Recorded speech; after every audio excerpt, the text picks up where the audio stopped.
Hello दोस्तों, आप सभी विद्यार्थियों का स्वागत है हमारे यूट्यूब चैनल स्टडी समागम पर। देखिए साथियों, आज के इस वीडियो में हम चर्चा करने वाले हैं राजस्थान महात्मा गांधी सेवा प्रेरक भर्ती 2023 के इंटरव्यू के विषय में। जैसा कि साथियों आप सभी विद्यार्थियों को पता ही है, 2 सितंबर से कितने सितंबर से 2 सितंबर से आपके इंटरव्यू कंटिन्यू चल रहे हैं, ठीक है ना। और दोस्तों आपके इंटरव्यू की तैयारी को बेहतर करने के लिए मैं आप लोगों के लिए 2 सितंबर से पर डे एक वीडियो अपलोड करता हूं इंटरव्यू का। देखिए साथियों, 2 सितंबर से लेकर अब तक यानी कि 11 सितंबर तक मैं आप लोगों के लिए 10 वीडियो टोटल अपलोड कर चुका हूं, यानी कि 10 पार्ट आप लोगों के लिए बना चुका हूं। और साथियों आज का ये वीडियो हमारा 11वें नंबर का पार्ट है, यानी कि 11वीं क्लासेज है, ठीक है ना। देखिए साथियों, हम आपको हमारी क्लासेज में बेहतरीन कंटेंट प्रोवाइड करवा रहे हैं।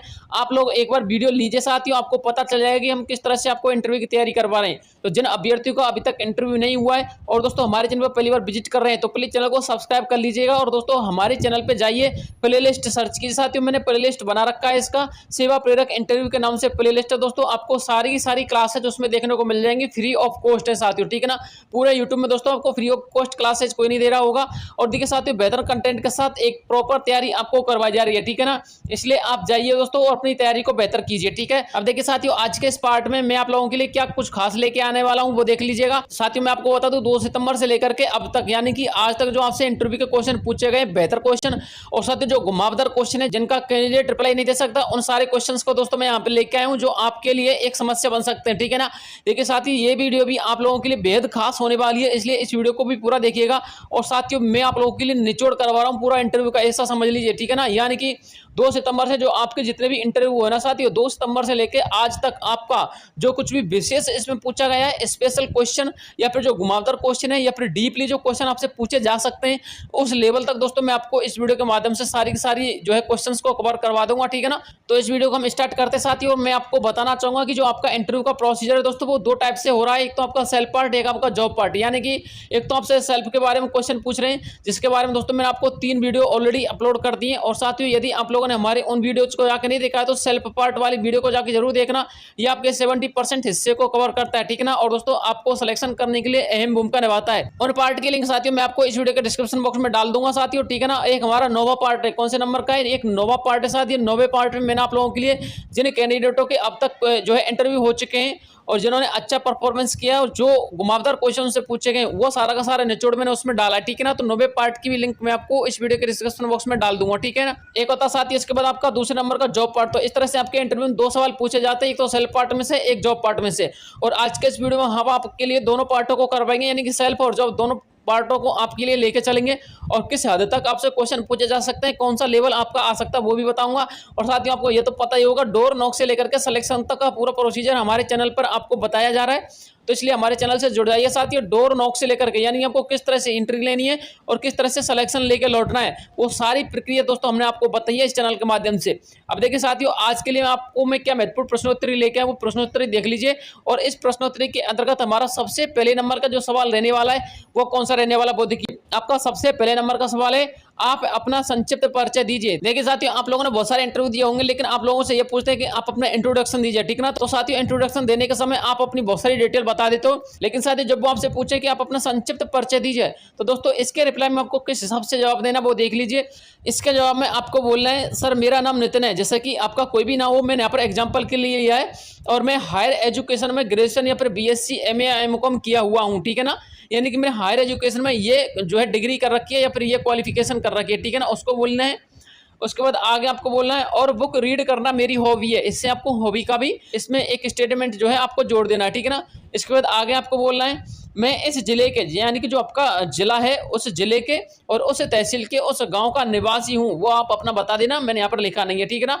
और यह मेरा एक पैतृक गांव है। इतना दोस्तों आपको संक्षिप्त रूप से अपना इंटरव्यू में जो है इंट्रोडक्शन देना है या फिर अपना संक्षिप्त रूप से परिचय देना है, ठीक है ना। आपको ज्यादा कुछ बयान नहीं करना है, क्योंकि दोस्तों वो खुद ही ये चाहते हैं कि आपको संक्षिप्त रूप में परिचय देना आता है या फिर नहीं आता है। तो दोस्तों आपको इसको जरूर देना है। और साथ ही आपको बता दूं, आपको अपनी इसमें हॉबी भी बता देनी है एक स्टेटमेंट में, ठीक है ना। तो आप इसका भी थोड़ा सा विशेष ध्यान में रखिएगा। इसके बाद दोस्तों इस सीरीज में आपका अगला क्वेश्चन ये होने वाला है कि समाज सेवा करने का सबसे आसान तरीका क्या है। दोस्तों ये क्वेश्चन पूछा था आपसे 10 सितंबर को पूछा था दोस्तों।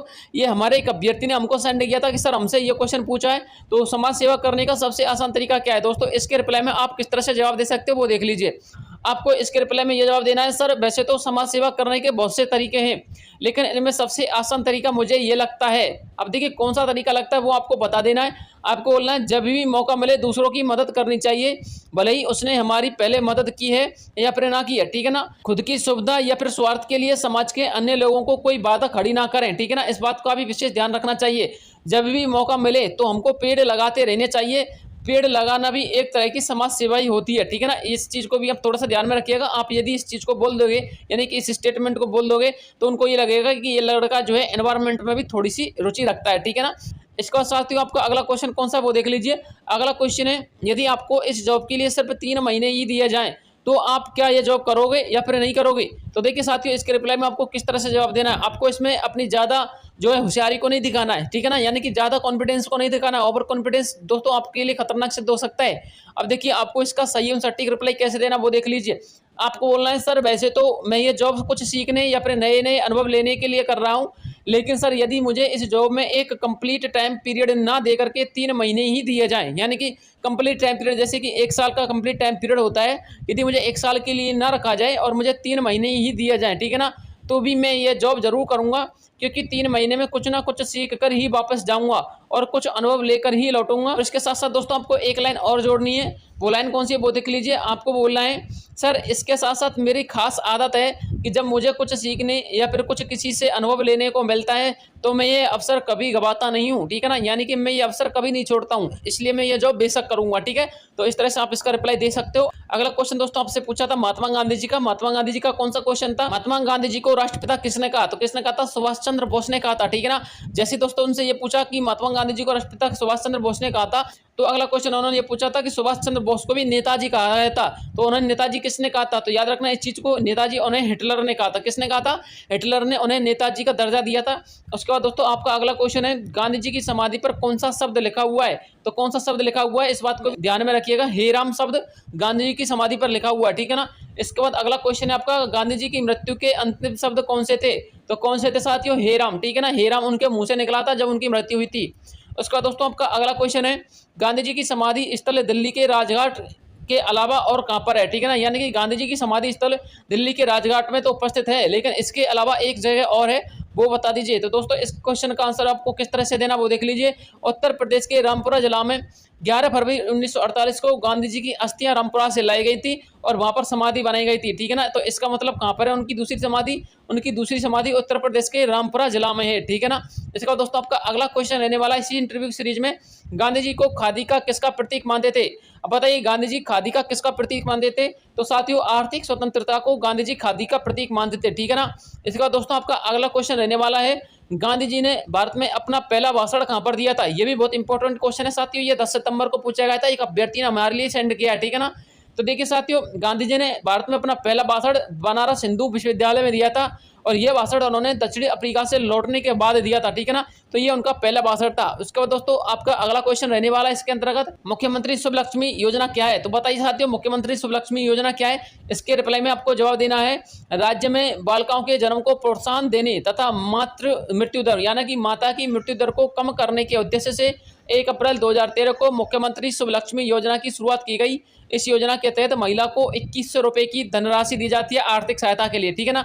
इसका दोस्तों आपका अगला क्वेश्चन है, महात्मा गांधी जी की समाधि स्थल को किस नाम से जाना जाता है। तो किस नाम से जाना जाता है, राजघाट, ठीक है ना। यह कहां पर उपस्थित है, दिल्ली में उपस्थित है। याद रखना इस चीज को। वैसे तो इतने ही लेवल के क्वेश्चन पूछे जा रहे हैं, जो क्वेश्चन डीप थे दोस्तों वो भी मैंने इसमें करा दिए। और साथ ही दोस्तों अगर आपको और डीपली क्वेश्चन पूछने हैं, यानी कि आपसे और डीपली वो क्वेश्चन पूछ सकते, तो आपको मैंने पिछले वीडियो में भी बताया था पार्ट नंबर 10 में, आप जिस तरीका से ग्रेजुएशन किए हो, यानी कि बीएससी यदि आपने की है तो बीएससी के बारे में नॉलेज लेके जाना कि बीएससी में कौन कौन सी सब्जेक्ट होती हैं, बीएससी से क्या कैरियर होता है, हम बीएससी क्यों करते हैं, ठीक है ना। अगर आप इसके बारे में नॉलेज लेना चाहते तो मैंने आपको 10वें पार्ट में बता रखा है, ठीक है ना। तो 10वें पार्ट की लिंक मैं आपको इसके वीडियो के डिस्क्रिप्शन बॉक्स में डाल दूंगा, वहां से क्लिक करके उसको भी देख लें। उसके बाद यदि आपने बीए किया है, क्या किया है, यदि आपने बीए किया है तो बीए को भी ध्यान में रखना कि बीए में कौन कौन सी सब्जेक्ट होती है, कौन कौन सी प्रैक्टिकल सब्जेक्ट होती हैं। क्योंकि साथ ही बहुत सारे अभ्यर्थी क्या होता है बीए करने के बाद दोस्तों भूल जाते हैं कि हमने कौन कौन से प्रैक्टिकल दिए थे और कौन कौन सी सब्जेक्ट इसमें हार्ड होती हैं। तो दोस्तों इस तरह के भी सवाल आपसे पूछ रहे हैं। इसके अलावा साथियों वो आपसे कंप्यूटर के क्वेश्चन भी पूछ रहे हैं कि आप कंप्यूटर में क्या क्या नॉलेज जानते हो। यदि आप कंप्यूटर के बारे में कुछ जानते हो तो उनको बताना। वैसे साथियों आपको ज्यादातर हाँ में ही जवाब देना कंप्यूटर के मामले में, ठीक है ना। आपको बोलना है कि सर हाँ मैं कंप्यूटर के बारे में थोड़ा बहुत जानता हूँ, लेकिन थोड़ा बहुत ही जानता हूँ। और सर जैसा कि मैंने आपको बताया, यदि मुझे सीखने की आवश्यकता हुई तो मैं कंप्यूटर सीखना भी चाहूंगा, क्योंकि मेरी ये आदत है कि मैं हमेशा कुछ ना कुछ सीखते रहता हूँ, ठीक है ना। तो दोस्तों इस चीज का भी आपको विशेष ध्यान रखना है, ठीक है ना। अब बात करते हैं साथियों आपके अगले क्वेश्चन की। आपका अगला क्वेश्चन रहने वाला है, महात्मा गांधी जी का झुकाव जैन धर्म की तरफ था, तो ये बताओ कि महात्मा गांधी जी के जैन गुरु कौन थे। तो बताइए कौन थे। तो साथियों उनके जैन गुरु कौन थे, श्रीमद रामचंद्र जी, ठीक है ना। तो मैं यहाँ पर रामचंद्र लिखना चाह रहा था, ये रविचंद्र लग गया, ठीक है ना। उसके बाद दोस्तों आपका अगला क्वेश्चन है, महात्मा गांधी जी के आध्यात्मिक गुरु तथा राजनीतिक गुरु कौन थे। तो दोस्तों आपसे ये क्वेश्चन भी पूछे जा रहे हैं, बहुत सारे अभ्यर्थी से ये पूछा जा रहा है कि महात्मा गांधी जी के आध्यात्मिक गुरु कौन है, ठीक है ना। और बहुत सारे अभ्यर्थियों से ये पूछा जा रहा है कि महात्मा गांधी जी के राजनीतिक गुरु कौन है। तो दोनों क्वेश्चनों को मैंने यहाँ पर आंसर देने की कोशिश की है। तो श्री नारायण गुरु, कौन, श्री नारायण गुरु महात्मा गांधी जी के आध्यात्मिक गुरु थे, और गोपाल कृष्ण गोखले यानी कि जी के गोखले गांधी जी के राजनीतिक गुरु थे, ठीक है। तो आपको इन दोनों को याद करके रखना है, श्री नारायण गुरु को और गोपाल कृष्ण गोखले को। तो दोस्तों आज की इंटरव्यू के सारे सवाल खत्म होते हैं। आज की इंटरव्यू में दोस्तों मैं आपको यही सवाल करवाने वाला था। और दोस्तों ये जो सवाल है वो 9 सितंबर और 10 सितंबर के इंटरव्यू में पूछे गए थे। वैसे तो साथियों मैं आपको पर डे जो आपके पिछले इंटरव्यू में सवाल पूछे जाते हैं सारे के सारे सवाल लेके आता हूँ। तो इस तरह से साथियों मैंने आपको बहुत सारे क्वेश्चन ऐसे करवा दिए जो आपसे आगे के इंटरव्यू में पूछे जा सकते हैं, ठीक है ना। तो साथियों मुझे उम्मीद है कि आपको ये वीडियो जरूर पसंद आया होगा साथियों, और आपको मैं नेक्स्ट वीडियो आज शाम तक लाने की कोशिश करूंगा, क्योंकि साथियों मुझे पता है कि आपके जो इंटरव्यू है वो 15 सितंबर को लास्ट है दोस्तों, ये खत्म हो जाएंगे, ठीक है ना दोस्तों। और मैं चाहता हूं कि हर विद्यार्थी का यानी कि हर एक अभ्यर्थी का इंटरव्यू बेहतरीन जाना चाहिए और उसको बेहतरीन कंटेंट मिलना चाहिए। साथियों यदि आप लोगों ने हमारे पिछले वीडियो को जाकर नहीं देखा है तो पिछले वीडियो को जाकर जरूर देखना साथियों। मैं आपको पहले भी बोलता था और अब भी बोलता हूं, 6 से लेकर के 8 घंटे, कितने, 6 से लेकर के 8 घंटे यदि आप एक साथ तैयारी कर लोगे ना, एक ही दिन कर लेना, रोजाना करने की जरूरत नहीं है। 6 से लेकर के 8 घंटे एक साथ आप एक ही दिन तैयारी करो दोस्तों, काफी तैयारी है आपकी इंटरव्यू के लिए, ठीक है ना। आपको दोस्तों इससे 1 मिनट भी ज्यादा नहीं पड़ना है, ठीक है ना। और दोस्तों मैंने आपको जितने भी वीडियो अपलोड किए हैं साथियों वो मैं आपको 11वां वीडियो ये अपलोड कर रहा हूं, और मेरे सारे के सारे वीडियो 10 से लेकर के 15 मिनट के होते हैं। आप लगा लीजिए कि मैंने आपको अभी तक टोटल तैयारी कितनी करवाई है, ठीक है ना। तो इस तरीके से दोस्तों यदि आप मेरी सारी की सारी वीडियो को एक बार या 2 बार या फिर 3 बार भी ले लोगे ना दोस्तों, तो आपको सारे के सारे क्वेश्चन रट जाएंगे। और साथ ही मैं आपको एक बात और बता देना चाहता हूं, हमारी इंटरव्यू क्लासेज का लेने का मतलब है आपसे कैसा भी सवाल पूछ ले